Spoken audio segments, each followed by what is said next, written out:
Journey, dito ulit kami ngayon sa Proa kasi lilipat na naman raw kami ng dadaongan namin. So, ito rin mga kasama ko. Yan. Mga kasama ko. Akala kasi namin mga ka-journey, dito kami mag-bunkering. Pero, It's a prank. yun, it's a prank pala. Kaya lipat ulit kami para doon na kami mag-loading sa Cortez. Yes. Yun. Journey, dito ako lagi nag-ooperate sa engine na to. Sa ramp engine. Sa tuwing mag-pull out kami mga ka-journey, dito ako naka-assign agad.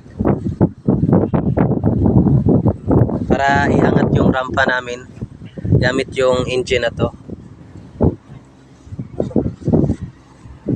Naka-ready na yung mga kasama ko. Yan. Kasi lapit na kami dadaong.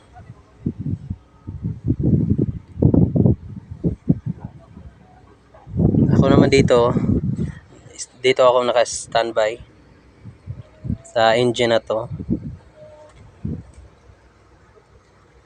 Dito ako mag-ooperate mga ka-journey. Sila naman doon sa low bid.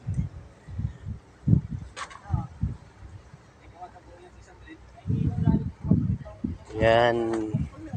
Ilalagay nila doon yung mga low bid mga ka-journey para ma-secured yung barko namin. Ayan.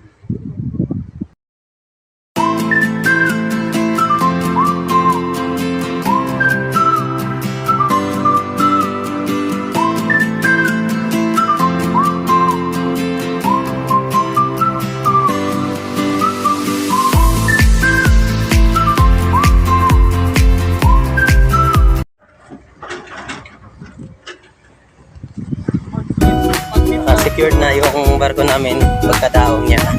So, balik na kami.